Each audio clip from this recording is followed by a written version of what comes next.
Display को कर लेते हैं कैप्चर, इसको ओके, और मिनिमाइज करते हैं और डॉक्यूमेंट्स में जाकर गिटहब को चला के इसमें जेनिस के फोल्डर में चले जाते हैं और बैच है हमारा 221 रिएक्ट जेएस और इसके अंदर ये मॉड्यूल।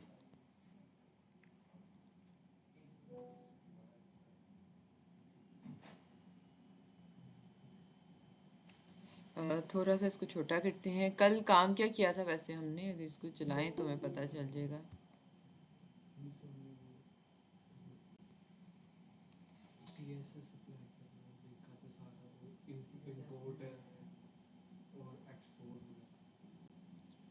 है,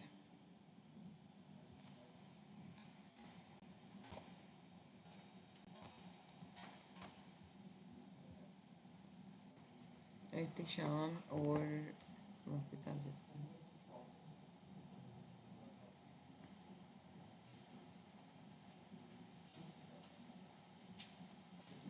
ये है जी। अच्छा, हमने कल ये देखा था कि अबाउट का जो है ना वो इस तरह से रीयूज होते हैं सेक्शन। क्या देखा गया था कल के काम में? इंपोर्ट और एक्सपोर्ट देखा था, ठीक है। तो मुझे बताएंगे इंपोर्ट क्या है और एक्सपोर्ट क्या है? इंपोर्ट ये करना और एक्सपोर्ट उसको ये चीज़ देगा कि वो हर एक फाइल में एक्सेस हो सके। गुड। डिफ़ॉल्ट भी होती है, वैसे भी एक्सपोर्ट करते हैं। अच्छा, दोनों में फ़र्क क्या है, एक्सपोर्ट डिफ़ॉल्ट में और सादे एक्सपोर्ट में? कोई और बता दे जी महर।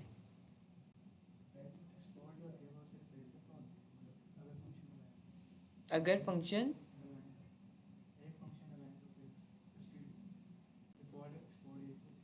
अच्छा, और अगर दो फंक्शन हो तो? ठीक है जी। अली बताएंगे ये सही कह रहे हैं महर? कुछ ऐड करना चाहेंगे इसमें? अच्छा जी शयान।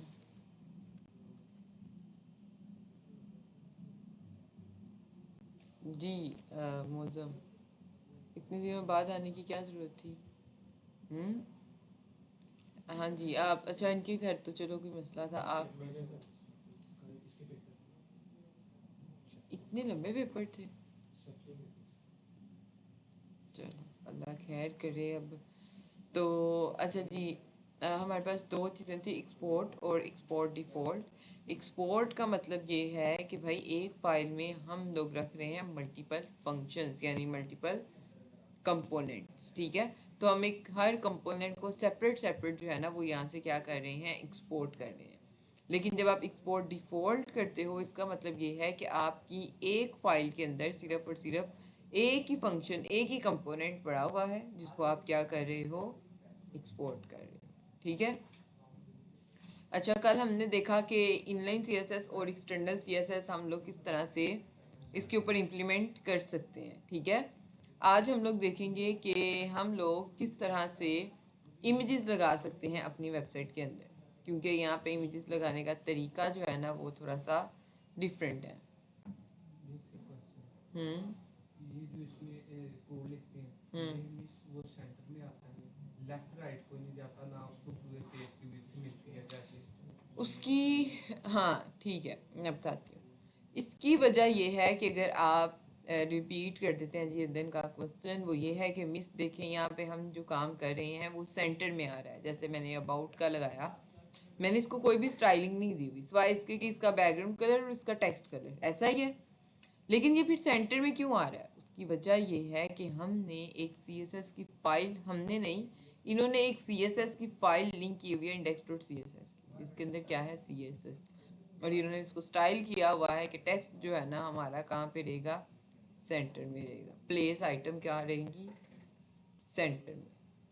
तो इसलिए ये सारे का सारा जो है ना सेंटर में आ रहा है।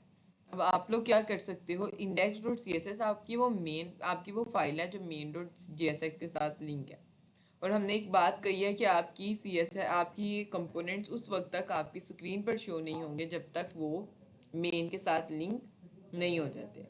तो जब भी कंपोनेंट मेन के साथ लिंक होगा तो main.css जो है index.css वो उस कंपोनेंट पे क्या हो जाएगी, अप्लाई हो जाएगी, ठीक है। तो इसलिए ये जो main dot C S S है या आपके पास app dot C S S है, ये आपकी सारी वेबसाइट के कंपोनेंट्स पे अप्लाई होती है। तो आप इसको ये कर सकते हैं कि आपको अगर नहीं ज़रूरत तो आप इसको यहाँ से रिमूव कर दें। Index dot C S S की फाइल में जाएं, कंट्रोल ए, ठीक है। और अगर आप अब देखेंगे तो ये हो गया। इस तरह से आप जो है ना यहाँ पे काम कर सकते हो। समझ आ गई बात की? ये आपको पहले से ही स्टाइलिंग मिली हुई थी, हमने वो स्टाइलिंग यहाँ से क्या कर दी है, रिमूव कर दिया कि हमें नहीं ज़रूरत। सही है? अदन समझ आ गई इस बात की?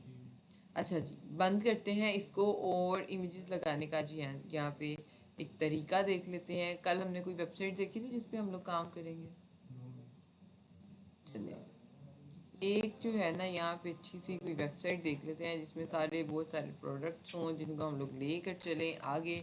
कंट्रोल टी, कोई ई कॉमर्स वेबसाइट जो है ना वो देख लेते हैं। आप लोगों के जहन में अगर कोई है तो मुझे बता दें। वो इतना बड़ा उसमें रश इतना अच्छा।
अगर इसको देख लें इसको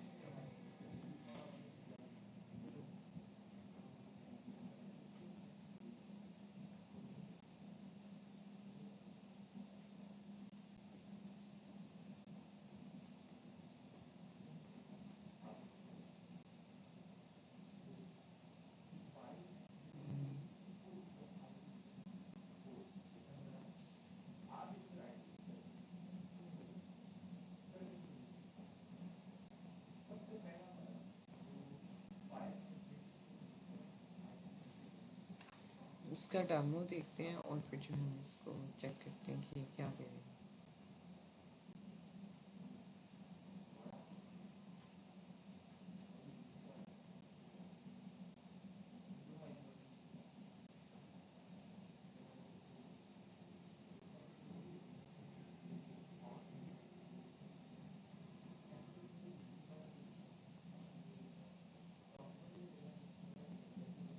ये इन्होंने क्या किया हुआ है, ये इस कीवी के ऊपर होवर करते हैं तो स्ट्रॉबेरी निकल आती है। गलत किया हुआ है यहाँ पे। ये ऐसे था कि ये आपके पास आ गई पूरे और जब इसके ऊपर होवर करते हैं तो ये इस तरह से जैसे ये इन्होंने इस पे गलत इमेज लगाई हुई है। लेकिन चले ये रहा, ठीक है। अच्छा, हमारा काम अब डिज़ाइनिंग का नहीं है इस पे, ज़रा हमारा काम है थोड़ा सा इसकी फंक्शनलिटी पे। तो अगर हम यहाँ पे चले जाएं और इसको जो है हम लोग ऐड टू कार्ट करें तो ये कहाँ जाएगा बंदा?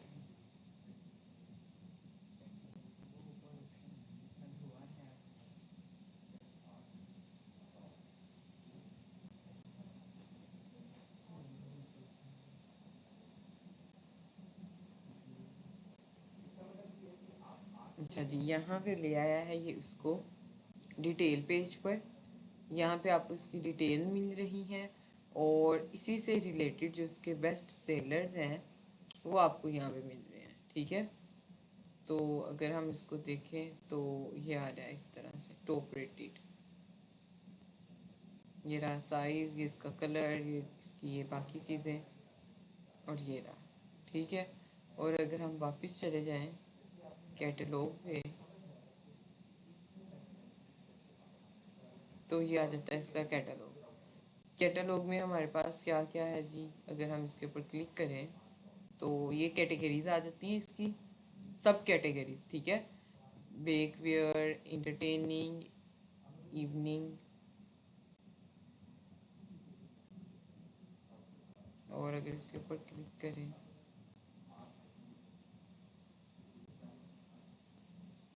अच्छा एक और चीज़ यहाँ पे आप देखें, दो आइकन है आपके पास, इस पर क्लिक करेंगे तो ग्रिड व्यू आपके पास आ जाएगा। ठीक है, कॉलम्स, और अगर इसके ऊपर क्लिक करेंगे तो इस तरह से रो वाइज ये आ जाएगा आपके पास। ठीक है,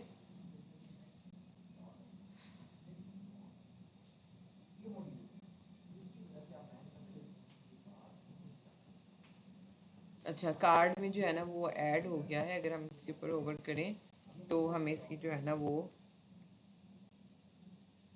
ये डिटेल्स मिल रही हैं। और अगर व्यू कार्ड करें हम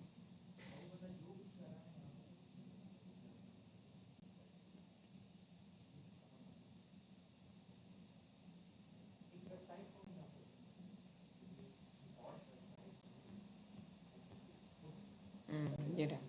ठीक है, आप इसको इंक्रीमेंट भी कर सकते हैं। ठीक है, और इसको डिलीट भी कर सकते हैं, और अगर आप प्रोसीड पे क्लिक करेंगे तो ये रेट को इसके मुताबिक अगर $70 है तो 6 के साथ मल्टीप्लाई करके आपको उसको रेट जो है ना वो दे देना चाहिए। 2 आइटम्स हैं तो 140 जो है ना वो इसका रेट बन गया है। 147 जो है शॉपिंग चार्जेस इन्होंने लिए हैं $7 हमसे, और 147 टोटल बिल है, और ये आगे से इस तरह से पेज निकल के आ गया है। अगर आप इसके ऊपर क्लिक करेंगे तो एड्रेस वाला फॉर्म खुल जाएगा, शॉपिंग पे क्लिक करेंगे शॉपिंग, और पेमेंट पे क्लिक करेंगे तो पेमेंट खुल के आ जाएगी। ठीक है, ये वेबसाइट मैं आपको ज़रा इसका लिंक भेज देती हूँ। और अभी जो है ना हम स्टार्ट करते हैं होम पेज से।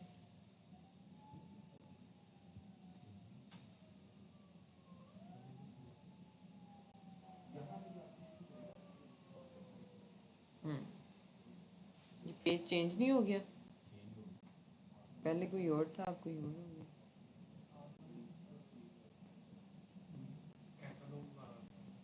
कैटलॉग वाला था, चले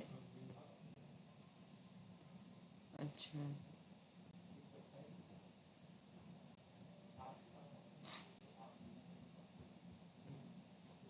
अच्छा जी, ये वेबसाइट जो है ना आपकी पूरे हफ्ते की असाइनमेंट है, आपने ये बनानी है। अच्छा हाँ, एक हफ्ते में बन जाएगी, रीयूज़ होना है कंपोनेंट नहीं यहाँ पे। अच्छा वो देख लेते हैं बाद में। अच्छा राइट क्लिक करते हैं, सेव इमेज एज करेंगे, और इस इमेज को हम लोग डाउनलोड करेंगे 221 बैच में React.js SRC एसेट्स के फोल्डर में। ठीक है, सेव कर लिया यहाँ पे। अब आ जाते हैं वापस, इमेज हमने लगानी है जी। कल हमने कौन सा पेज बनाया हुआ था, about.jsx का अबाउट में चले जाते हैं। इमेज हमारी एसेट्स के फोल्डर में आ चुकी है। ठीक है, और ये रही हमारी। अब about.jsx में जाते हैं। सबसे पहले अगर आपने यहाँ पे इमेजेस लगानी है तो आपको क्या करना पड़ेगा, इमेजेस को इंपोर्ट करना पड़ेगा। आप यहाँ पे आके लिखेंगे इंपोर्ट, जैसे वेरिएबल बनाते हैं आप वैसे वेरिएबल बनाओगे। img1 मैं इसका नाम दे देती हूँ। फ्रॉम, अब मैं इसको पाथ बताती हूँ, ./assets, एसेट्स के फोल्डर के अंदर हमारी इमेज का नाम क्या है, स्लाइडर 102 में रीनेम के करके सारे नाम को कॉपी कर लेती हूँ। ठीक है, और यहाँ पे आके मैं इसको जो है ना वो पेस्ट कर देती हूँ। कंट्रोल क्लिक करती हूँ, इमेज पे चले गए। ठीक है, इसका मतलब है सही तरह से इंपोर्ट इसको कर लिया है। अब क्या करना है आगे, जहाँ पे आपने इमेज लगानी है आप वहाँ पे क्या यूज़ करेंगे, img का टैग। img का टैग यूज़ कर लिया। अब एक चीज़ और, जितने भी आपके रिएक्ट के HTML के अंदर सिंगल टैग थे जैसे आपका इमेज का टैग हो गया, आपका BR का टैग हो गया, आपका इसके अलावा और कौन सा था टैग, आपका एंकर टैग नहीं, यानी जितने भी आपके सिंगल टैग थे ना HTML के अंदर, वो सारे के सारे रिएक्ट में आकर होंगे सेल्फ क्लोजिंग टैग, यानी इनके एंड पे क्या लगेगी, फॉरवर्ड स्लैश। ठीक है, जितने भी आपके सिंगल टैग्स थे यहाँ पे आकर उनके एंड पे क्या लगेगी, एक फॉरवर्ड स्लैश, जिससे वो बन जाएंगे self closing tag. Single tag से क्या बन जाएंगे, सेल्फ क्लोजिंग टैग। अच्छा, अब आप SRC के फोल्डर के अंदर आएंगे, ये कोलन जो था वो खत्म करेंगे। अब पहले क्या होता था, पहले जब भी आप इमेज का पाथ बताते थे ना, तो आप करते थे डॉट स्लैश और इस तरह से अपनी इमेज का पाथ बताते होते थे, ऐसा ही है। अब ऐसा नहीं होता, अब इमेज जो है आपकी वो स्ट्रिंग नहीं होगी, यानी स्ट्रिंग आपको पता हो अगर, क्योंकि हमने जावास्क्रिप्ट पढ़ी हुई है, तो आपको पता होगा कि जो भी चीज़ें इन्वर्टेड कोमास के अंदर लिखी हैं वो आपकी क्या है, स्ट्रिंग। तो अब जावास्क्रिप्ट आपकी स्ट्रिंग, यानी ये जो SRC है ये अब स्ट्रिंग नहीं है, ये क्या है, एक डायनामिक वेरिएबल। ठीक है, आपने यहाँ पे वेरिएबल के अंदर ये इमेज के पाथ को क्या किया है, स्टोर किया है। अब आपको जहाँ पे भी ये इमेज चाहिए, आप वहाँ पे क्या करेंगे, इस वेरिएबल को कॉल करेंगे।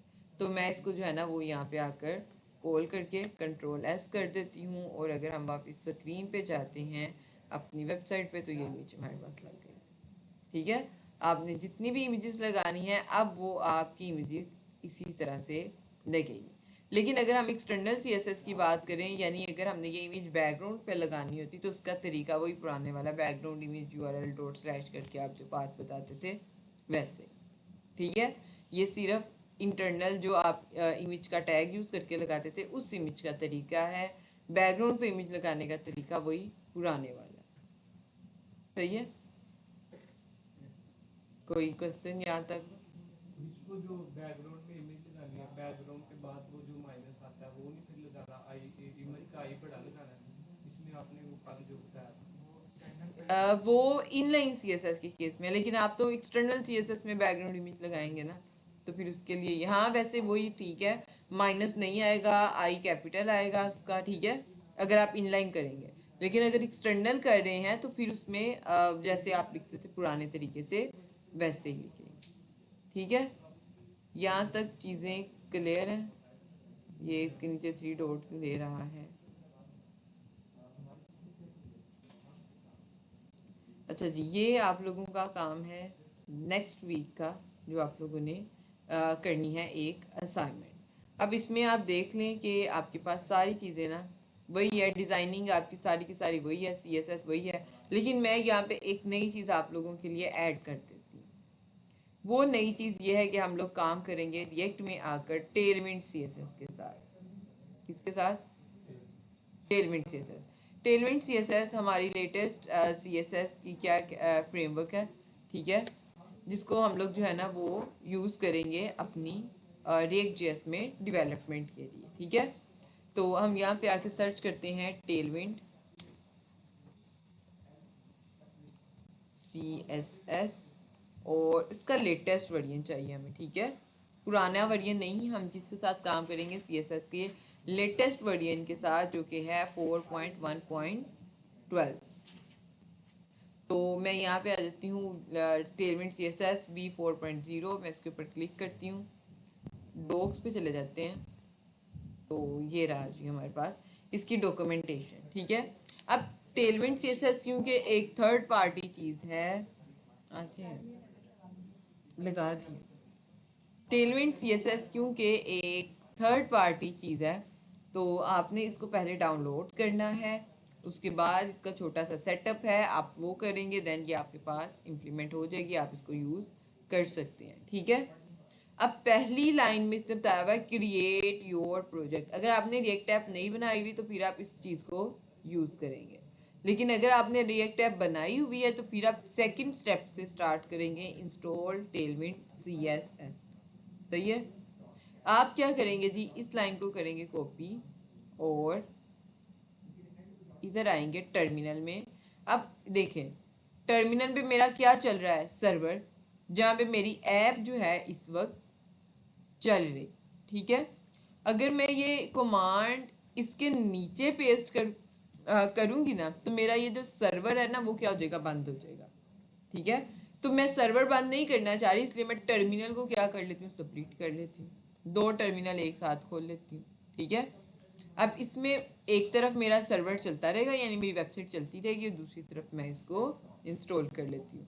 मैंने वही सेकंड पॉइंट वाली कमांड को कॉपी किया और यहाँ पे आके पेस्ट कर दिया।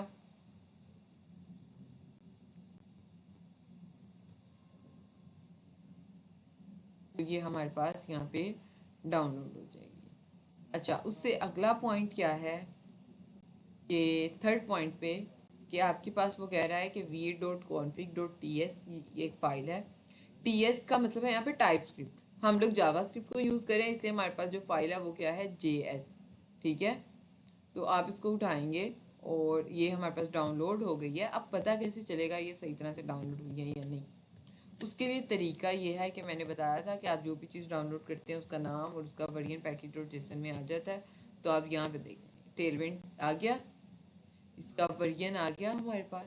ठीक है, इसके बाद ये भी टेलविंड CSS, ये जो हमने अभी चीज़ें डाउनलोड की हैं वो यहाँ पे हमें शो हो रही हैं। तो इसका मतलब है कि हमारे पास ये सक्सेसफुली डाउनलोड हो चुकी है। अब अगला काम क्या था कि कमांड्स को कॉपी पेस्ट करना है टेलविंड की कॉन्फ़िग फाइल में। तो हम wait.config फाइल में आते हैं, ये जो लाइंस इसने हाईलाइट की हुई हैं आपने इनको उठाना है। मैं पहले इंपोर्ट कर लेती हूँ टेलविंड को v.config.js फाइल में, ये रही आपकी वो फाइल। ठीक है, आप यहाँ पे आएंगे, इसके नीचे रिएक्ट के नीचे आप क्या करेंगे, टेलविंड को इंपोर्ट। अगला काम क्या है आपका, आपने टेलविंड को कॉल करना है। ठीक है, तो आप इसको उठाएंगे, जैसे यहाँ पे इन्होंने रिएक्ट को कॉल किया हुआ है, आप रिएक्ट के बाद टेलविंड को कॉल कर लें। क्लियर है यहाँ तक? आगे चलते हैं। अब उसने कहा है कि इंपोर्ट कर लो टेलविंड CSS को। ठीक है, पहले आपने इंपोर्ट किया टेलविंड CSS को अपनी v.config की फाइल में, अब आपने कहाँ पे करना है इसको, CSS की फाइल में। तो आप इस लाइन को करें कॉपी, और आपकी मेन फाइल है index.css, यानी ये लिंक है main.jsx के साथ। तो आप इसको मेन फाइल में लिंक करेंगे, index.css में आकर इसको क्या करेंगे, पेस्ट कर देंगे, ताकि रिएक्ट की ऐप के जितने भी कंपोनेंट हैं जो आपको स्क्रीन पर शो हो उन सब के ऊपर क्या हो जाए, इम्प्लीमेंट हो जाए tailwind.css। ठीक है, अच्छा आगे का काम ये है कि आपने जस्ट रिएक्ट ऐप को क्या करना है, रन करना है। अब टेलविंड CSS सही तरह से सेटअप हमारे पास हो गया है या नहीं हो गया, इसका चेक करने का तरीका ये होता है कि अगर आप वापस आएँ तो यहाँ पे आपको अभी बैकग्राउंड कलर और ये सारी चीज़ें देखने को मिल रही थी, अब नहीं है। यानी अब अगर आप देखें, अच्छा आसान काम कर लेते हैं, about.js की फाइल में आते हैं, मैं ये सारी चीज़ें यहाँ से करती हूँ रिमूव। अब आपको पता है कि हमारे पास h1 जो है, जब भी आप h1 का टैग यूज़ करते हैं उसमें कुछ भी लिखते हैं तो वो क्या होता है, उस वर्ड का साइज बड़ा होता है, उसका वेट जो है वो बोल्ड होता है, ऐसा ही है। लेकिन अब क्योंकि हमने टेलविंड का सेटअप किया हुआ है, तो अगर हम h1 को यूज़ करेंगे तो अब आप देखिए आपको कहीं पे ये बोल्ड या कोई बड़ा नज़र आ रहा है, यानी जो इसकी डिफ़ॉल्ट h1 की स्टाइलिंग थी वो यहाँ पे आकर क्या हो चुकी है, ख़त्म हो चुकी है। तो इसका मतलब है कि CSS टेलविंड CSS हमारे पास सक्सेसफुली इसका सेटअप जो है वो हो चुका है। क्लियर है यहाँ तक? अब टेलविंड CSS क्या है, एक तरह से एक फ्रेमवर्क है CSS का, यानी CSS की वर्किंग को ये क्या कर रहा है, आपके पास आसान कर रहा है। टेलविंड की लॉजिक्स को यूज़ करके, टेलविंड CSS की लॉजिक्स को यूज़ करके, CSS के कोड को यूज़ करके इसने हमारे पास एक फ्लेक्सिबल और एक रिलायबल टेक्नोलॉजी दे दी है CSS ने, जिसका नाम है टेलविंड CSS। इसमें क्या करना होता है, इसमें आपने CSS की जो सेपरेट फाइल बनाते थे वो आपको यहाँ पे बनानी नहीं पड़ती। दूसरा काम, पहले आप क्या करते थे, क्लास अपने टैग को दिए क्लास नेम, ऐसे ही थे, आप यहाँ पे आते थे क्लास लिखते थे। अच्छा एक चीज़ और, CSS में हम लिखते थे क्लास, ठीक है, और यहाँ पे रिएक्ट में हम लिखेंगे क्लास नेम। क्लास नहीं यहाँ पे यूज़ होता है, यहाँ पे यूज़ होता है क्लास नेम। तो आप पहले क्या करते थे, क्लास देते थे, जैसे मैं इसको कह देती हूँ कि ये है हमारी हेडिंग, ठीक है। और फिर हम क्या करते थे, CSS की फाइल में जाकर इसी हेडिंग को कॉल करते थे और इसको जो है ना खुद से स्टाइलिंग देते थे। ऐसा ही है, ये रहा इसका बैकग्राउंड कलर, ये इसका फ़ॉन्ट साइज ऐसे, इसकी जो भी स्टाइलिंग हमने देनी होती थी हम ऐसे करते थे। लेकिन अब ऐसा करने की ज़रूरत नहीं है, क्योंकि हम यूज़ कर रहे हैं टेलविंड CSS। तो टेलविंड CSS में हमें क्लासेस बनी बनाई मिल जाती हैं, जिन क्लासेस के ऊपर स्टाइलिंग जो है इन्होंने खुद अप्लाई की होती है। आपने जस्ट उन क्लासेस को यहाँ पे क्या करना है, कॉल करना है, आपका काम हो जाएगा। जैसे मुझे हेलो का जो है ना वो बैकग्राउंड कलर चाहिए, अगर मैं इसको रिमूव करूँ, ये इसने चीज़ों को रिमूव क्यों नहीं किया, अच्छा ये ऊपर वाला है। app.jsx के अंदर चले जाते हैं, ये रहा, इसके अंदर ये जो कोड पड़ा हुआ है ना, मैं इसको बल्कि main.jsx में जाकर app.jsx को कमिट कर देती हूँ, ठीक है। मुझे सिर्फ अबाउट का कोड चाहिए, ये रहा आपका हेलो। अच्छा, अब इसका बैकग्राउंड कलर देना तो कैसे देंगे, आप यहाँ पे आएंगे जस्ट, अब आपको CSS की सेपरेट फाइल लगाने की ज़रूरत नहीं है, ठीक है। आप इसको हटा दें यहाँ से, यहाँ पे आप लिखेंगे BG, मुझे ग्रीन कलर चाहिए तो मैं यहाँ पे लिख देती हूँ ग्रीन और 800, ठीक है। ये मेरी क्लास है, तो ये क्या करेगा कि इसका बैकग्राउंड कलर क्या कर देगा, ग्रीन। समझ आई है बात की। यहाँ पे आप जस्ट क्लासेस लिखेंगे, उन क्लासेस के ऊपर CSS टेलविंड ने पहले से ही अप्लाई की हुई है, आपने जस्ट उन क्लासेस को कॉल करना है, आपके एलिमेंट्स के ऊपर स्टाइलिंग जो है वो अप्लाई हो जाएगी। अब जैसे मेरे पास यहाँ पे सजेशंस आ रहे थे इस तरह से, अगर आपको भी ये सजेशंस चाहिए तो आप यहाँ पे आएंगे और टेलविंड इंटेलिजेंट्स के नाम से एक एक्सटेंशन है, आप वो इंस्टॉल करेंगे, टेलविंड इंटेलिजेंस, ठीक है। आपने इसको क्या कर लेना है, अपने पास इंस्टॉल कर लेना है, ये आपको क्या दे देगी, इसके सजेशंस। अच्छा, एक और चीज़, मैं Ctrl+B करती हूँ, अब मुझे टेक्स्ट भी वाइट चाहिए, ठीक है। आप देखो कि ये आ तो रहा है बैकग्राउंड कलर, लेकिन इसका टेक्स्ट जो है वो ब्लैक है, तो इसलिए ये थोड़ा सा डिम हो गया है टेक्स्ट। तो आपको अगर डार्क टेक्स्ट चाहिए तो आप यहाँ पे आके क्लास यूज़ करेंगे टेक्स्ट, और जो भी कलर आपको चाहिए आप वो कलर का नाम बता दो। जैसे मुझे कलर जो है ना वो यहाँ पे वाइट चाहिए, तो आप वाइट लिखेंगे तो ये इसका कलर वाइट हो गया। अच्छा, किसी चीज़ को अगर सेंटर में लाना होता था तो हम क्या यूज़ करते थे, टेक्स्ट अलाइन सेंटर। ये फ्लेक्स बुक्स की, वेरी गुड, गुड अदन, टेक्स्ट सेंटर, यहाँ पे आप सिर्फ लिखेंगे टेक्स्ट और सेंटर, तो ये क्या हो जाएगा, सेंटर। अगर बोल्ड करना है, टेक्स्ट का साइज बड़ा करना है, तो उसके लिए आप क्या यूज़ करेंगे, टेक्स्ट। इसमें क्या होता है, XL, extra, extra large, small, extra small, ये सारी की सारी जो है ना, ये इसमें क्या होती हैं, आपके पास क्लासेस होती हैं। मैं यहाँ पे आकर इसको कहती हूँ कि देखो मुझे जो है ना टेक्स्ट का साइज चाहिए स्मॉल, SM।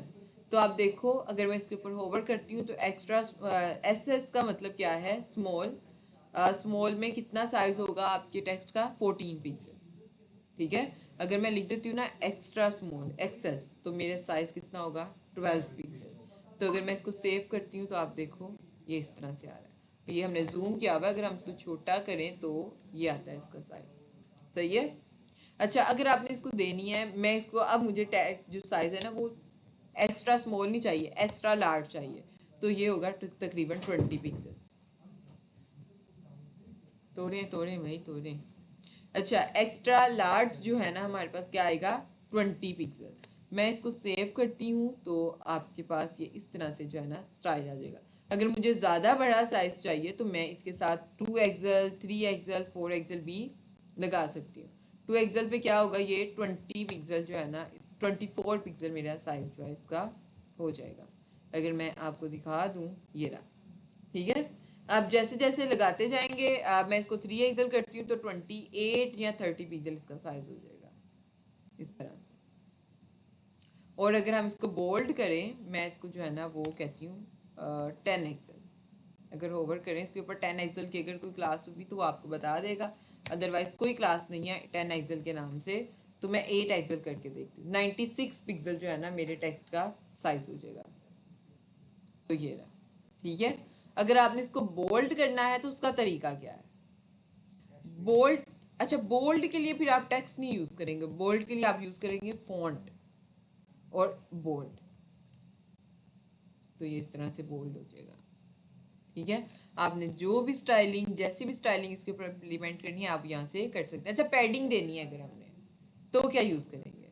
पैडिंग के लिए आप यूज करेंगे पी, ठीक है। मैं इसको कहती हूँ टॉप और बॉटम से मुझे चाहिए पैडिंग, तो मैं पी वाई करके इसको कह देती हूँ 1। अच्छा पैडिंग 1 का मतलब है 4 पिक्सल पैडिंग टॉप और बॉटम से, ठीक है। तो ये आ जाएगी 4 पिक्सल की पैडिंग।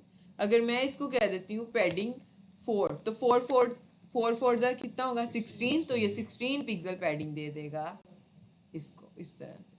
अगर हमें और ज़्यादा पैडिंग चाहिए, मैं इसको 10 पिक्सल 10 कह देती हूँ, इसका क्या मतलब होगा 40 पिक्सल। होवर करते हैं इसके ऊपर तो आप देखें 40 पिक्सल पैडिंग आएगी। तो ये रहा, सही है। फॉन्ट स्टाइल चेंज करना हो तो उसके लिए आपके पास है फॉन्ट, ये सारे के सारे इसके स्टाइल लिखे हुए हैं, ये सेरिफ, ये सन सेरिफ। और अगर आपने कोई कस्टमाइज इसको करना है तो आप वो भी यहाँ पे कर सकते हैं, ठीक है। अगर कोई और स्टाइल देना है तो फॉन्ट के बाद लगाएं स्क्वायर ब्रैकेट्स और उसके अंदर वो स्टाइल बता दें।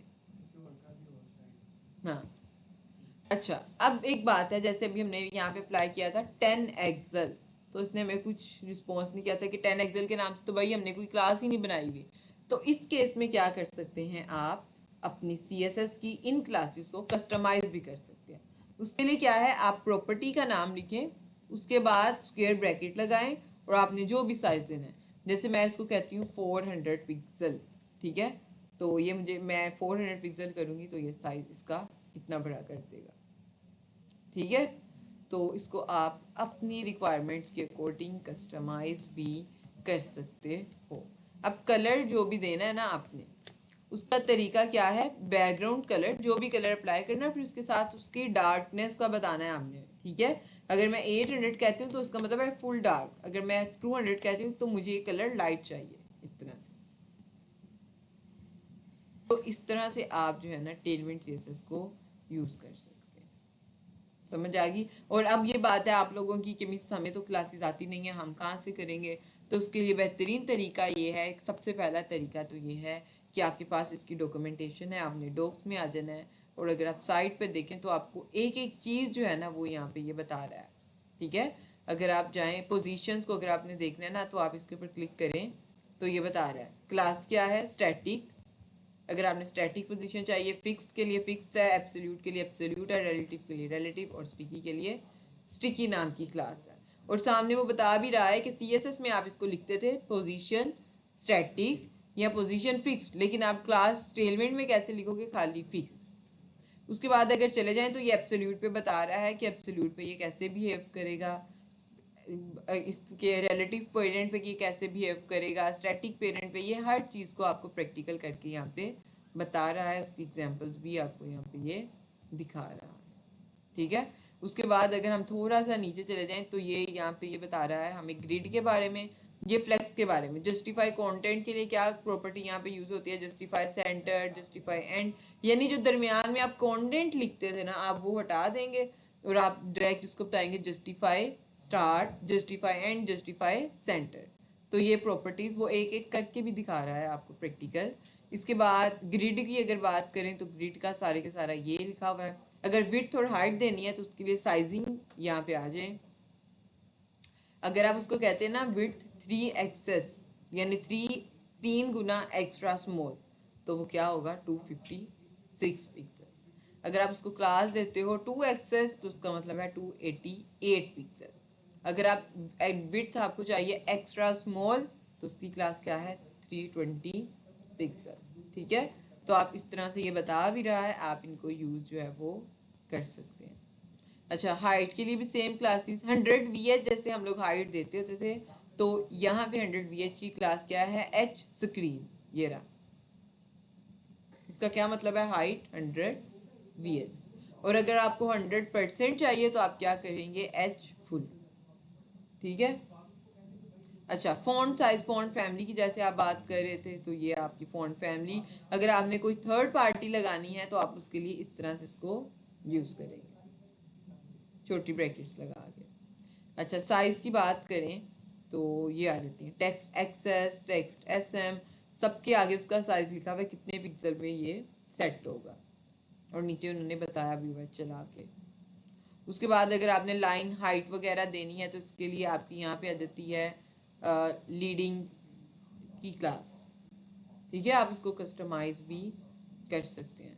बाकी सारी की सारी चीज़ें, बैकग्राउंड किस तरह से अप्लाई करना है, बैकग्राउंड कलर किस तरह से अप्लाई करना है, हर चीज़ इन्होंने यहाँ पे बताई हुई है। बॉर्डर के लिए कैसे, बॉर्डर रेडियस कैसे देंगे ये भी बताया हुआ। अगर आप यहाँ पे आ जाएं तो नीचे चले जाएं, ये देखें, अगर आपको बॉर्डर एसएम चाहिए यानी थोड़ा सा कॉर्नर राउंड चाहिए तो आप ये करेंगे। अगर बॉर्डर एमडी चाहिए, मीडियम चाहिए तो इस तरह से आएगा। एलजी चाहिए लार्ज तो इस तरह से आएगा। और अगर राउंडेड एक्सेल चाहिए एक्स्ट्रा लार्ज तो ये कर देगा राउंडेड फुल, ठीक है। अगर आपको टॉप से चाहिए तो आप इसको इस तरह से बताएंगे राउंडेड टॉप लेफ्ट एलजी, तो ये क्या करेगा, टॉप लेफ्ट से इसको क्या करेगा, राउंड कर देगा। ये सारी चीज़ें इन्होंने आपको यहाँ पे, ये देखो, अगर आपको राउंडेड फुल चाहिए तो ये इस तरह से कर देगा। और इसके बाद बॉक्स शेडो के लिए, टेक्स्ट शेडो के लिए, हर चीज़ के लिए इन्होंने क्लास दी हुई है और आपको हर काम जो है ना इन्होंने यहाँ पे करके दिखाया हुआ है।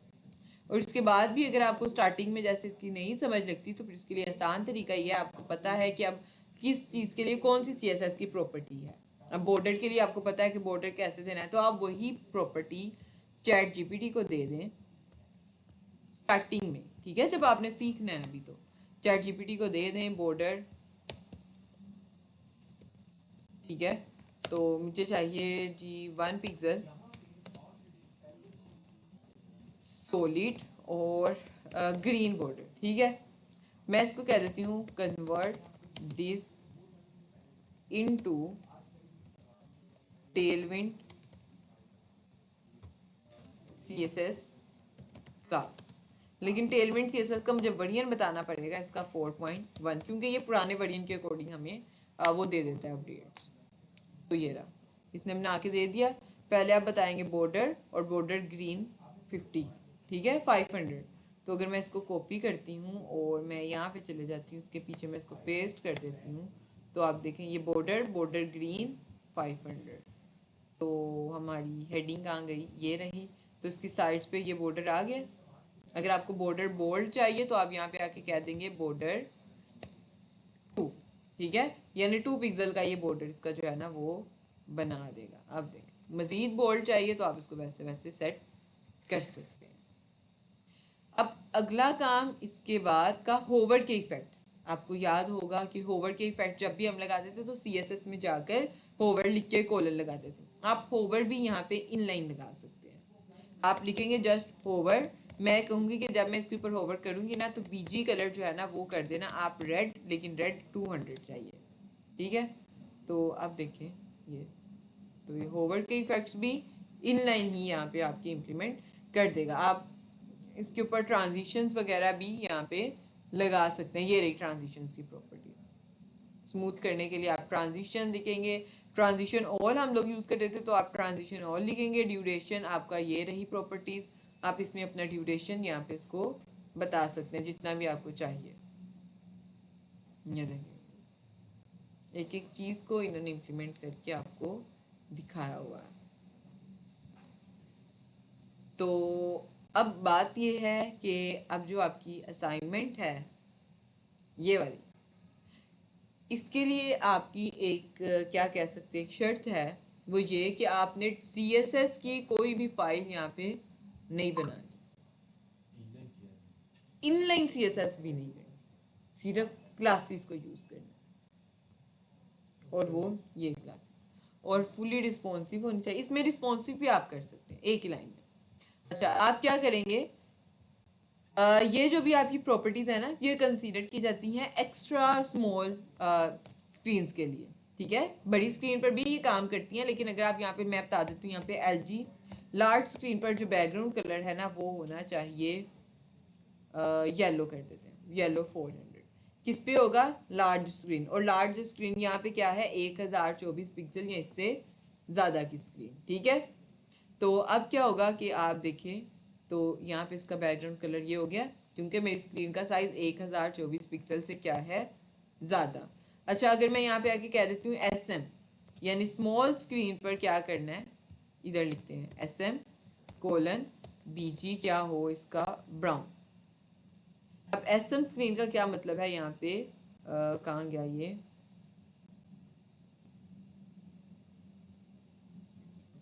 640 पिक्सल से लेकर 1024 पिक्सल तक की स्क्रीन तक ये क्या करेगा? बैकग्राउंड कलर इसका ब्राउन रखेगा। मैं स्क्रीन का साइज थोड़ा सा करती हूँ अपना छोटा।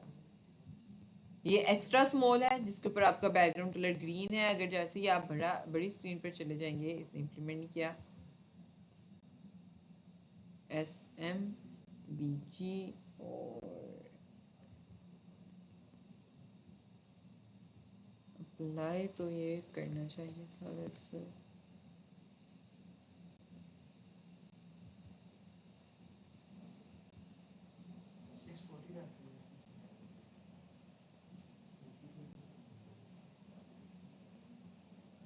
नहीं कर रहा इस पर अप्लाई। इसको देखते हैं कि ये क्यों नहीं कर रहा। अच्छा, अगर मैं इसको कर दूं मीडियम MD स्क्रीन, तो ये क्या करेगा? मीडियम स्क्रीन पर इसको अप्लाई करेगा। ठीक है, मीडियम स्क्रीन का मतलब क्या है कि आपकी मोबाइल की स्क्रीन से 768 पिक्सल से लेकर 1024 पिक्सल तक की स्क्रीन पर ये बैकग्राउंड कलर इसका क्या करेगा? ब्राउन। ये बड़ी स्क्रीन पे ये कर देगा, छोटी स्क्रीन पर ये कर देगा। और ये जो हमने लिखा था ना SM, ये उसको कंसीडर नहीं करता स्मॉल स्क्रीन को, तो इसलिए आप जो भी फर्स्ट वाली वैल्यूज देते हो ना विदाउट LG या MD के, तो ये उसको कंसीडर कर लेता है स्मॉल स्क्रीन के लिए। तो स्मॉल स्क्रीन की स्टाइलिंग ये है। और ये अगर आपकी लार्ज और एक्स्ट्रा लार्ज स्क्रीन चाहिए तो आप उसके ऊपर ये स्टाइलिंग अप्लाई कर सकते हो। समझ आ गई है? तो इसमें रिस्पॉन्सिव का काम भी आसान है कि आप लगे हाथ जब आप स्टाइल कर रहे हो तब भी आप उसको रिस्पॉन्सिव भी कर दें, आपको दूसरी फाइल में जाना ही नहीं पड़ेगा। तो ये है जी काम आप लोगों का। ये है जी website, transition animation, home page ही बनाएंगे अभी तो। और होम पेज के लिए भी क्या करना है कि हर एक का सेपरेट सेपरेट कंपोनेंट बनाना है। आपने देखा है अभी कल जैसे हमने बनाया अबाउट को, हमने क्या किया है? अबाउट का सेपरेट बना लिया कंपोनेंट और उसको main.jsx के अंदर कॉल कर लिया। ऐसे ही है। तो अगर आप यहाँ पे आए तो यहाँ पे नैवबार है, तो नैवबार की फंक्शनैलिटी सेपरेट है, तो नैवबार का कंपोनेंट बनेगा सेपरेट। इसको आप कॉल करेंगे काम पे आकर main.jsx के अंदर नैवबार। उसके नीचे क्या आता है? Hero section. तो आप हीरो सेक्शन का कंपोनेंट बनाएंगे सेपरेट और हीरो सेक्शन को कॉल करेंगे यहाँ पे आकर। उसके नीचे कौन सा सेक्शन है? यहाँ पे आ जाते हैं, ये कार्ड्स हैं, तो आप कार्ड्स का कंपोनेंट बनाकर हीरो के नीचे कॉल, इसी तरह से एक दूसरे के नीचे आप कॉल करते जाएंगे।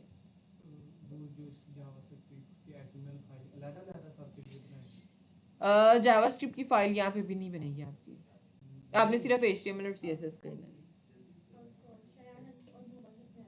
मैं कह रहा हूँ जैसे हमने वो कल थोड़ा सा कॉन्टैक्ट किया उसके लिए अबाउट की जावास्क्रिप्ट HTML फाइल बनाई, ये जब हम नैवबार हाँ, सेक्शन तो सबकी हाँ JSX की फाइल, जैसे आप यहाँ पे आएंगे और आप फाइल ये एसेट्स के अंदर बन रही है, एसेट्स के अंदर नहीं बनानी है, SRC के अंदर बनानी है हमें। ठीक है, तो मैं यहाँ पे फाइल लिखती हूँ navbar.jsx। आप यहाँ पे आके लिखेंगे RAFCE और सबसे पहले इनको चेंज करेंगे रिएक्ट फ्रेगमेंट्स में, और इसके बाद आप ये करेंगे और फिर नैवबार को आप क्या करेंगे? कॉल कर देंगे main.jsx में। ये अबाउट अब हमें नहीं चाहिए, मैं इन दोनों को हटा देती हूँ यहाँ से। आप यहाँ पे आके इसको कॉल करेंगे, R एंड से हटा के दोबारा लिखेंगे, ये खुद ही इसको इंपोर्ट कर देगा जैसे ये। ठीक है, शयान और हसनैन आप जरा बात सुनने में इसकी जी। जैसे उसमें होती है हेडिंग वगैरह, जैसे नैवबार है उसमें हमने कॉन्टेंट लिखा है, वो उधर तो होता है कि अगर हम रिस्पॉन्सिव यूनिट यूज करें तो वो कॉन्टेंट फिर छोटा होता है स्क्रीन के हिसाब से। इधर ये रिस्पॉन्सिव यूनिट ही है सारे जी रिस्पॉन्सिव यूनिट आप कह सकते हैं, लेकिन आपको इसको फिर भी थोड़ा बहुत जो है ना वो सेट करना पड़ता है उसके हिसाब से, क्योंकि यहाँ पे ये यूज़ कर रहा है पिक्सल भी और रैम भी, तो ये स्क्रीन के साइज के हिसाब से एडजस्ट हो जाता है, लेकिन आपको उसको थोड़ा सा खुद से पहले, जैसे मैंने अभी आपको बताया LG SM इसके साथ सेट करना पड़ता है। ठीक है, आप इसको पहले टेस्ट करना, अगर तो ये हो जाता है तो ठीक है, अदरवाइज फिर आपको इसको दोबारा से रिस्पॉन्सिव टेक्स्ट को करना पड़ेगा। ठीक है, तो ये है जी आपका लैंडिंग पेज, ये आपने बनाना है। लिंक इसका ग्रुप में आ गया है, तो अभी से लैपटॉप निकालें अपना और इसका सेटअप स्टार्ट कर दें। रिस्पॉन्सिव का थोड़ा सा और बता दें, रिस्पॉन्सिव का क्या? तो कैसे करना है, सही तरह रिस्पॉन्सिव आपका यहाँ पे जो है ना, इतना कोई मसला नहीं है इस पर। ठीक है, मैं यहाँ पे कहती हूँ अबाउट,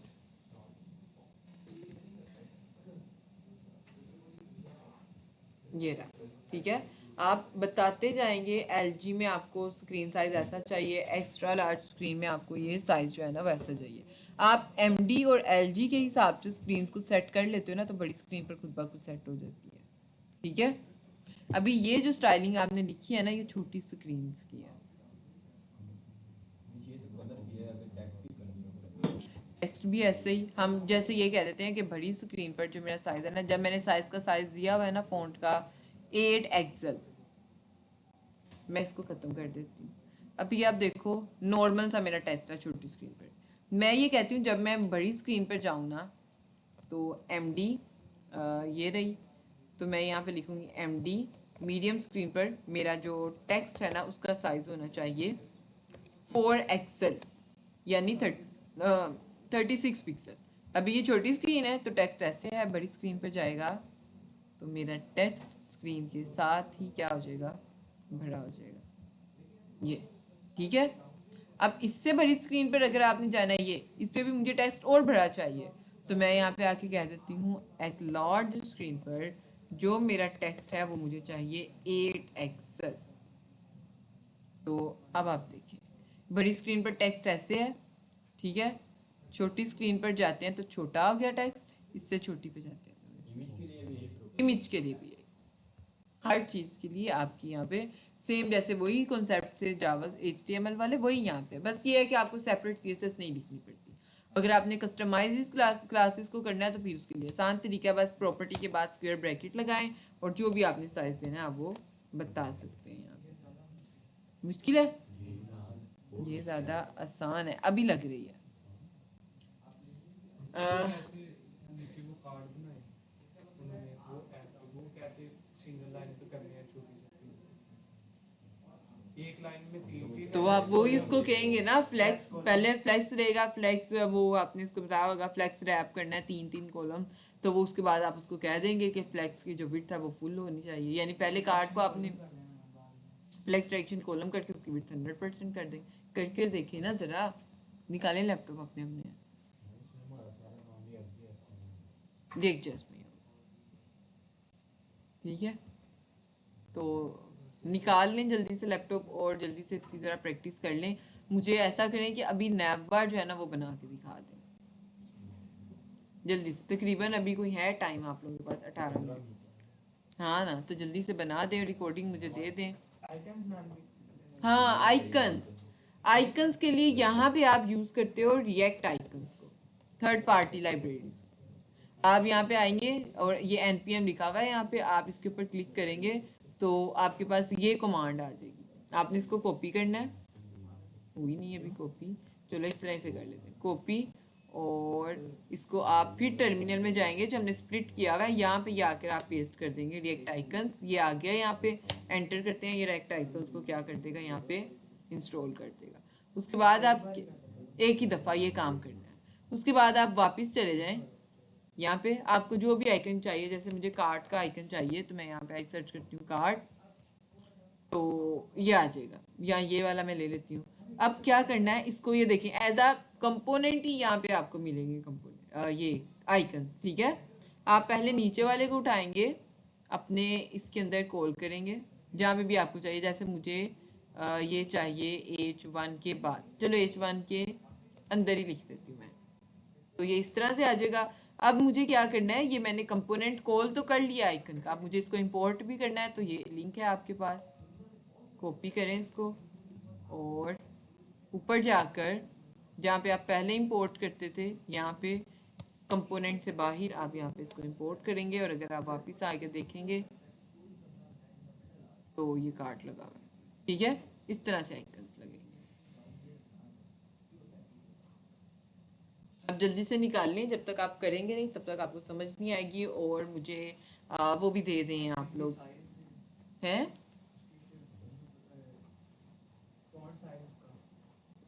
किसका, वो भी बिल्कुल सेम है जैसे उसमें थी। क्लास नेम देकर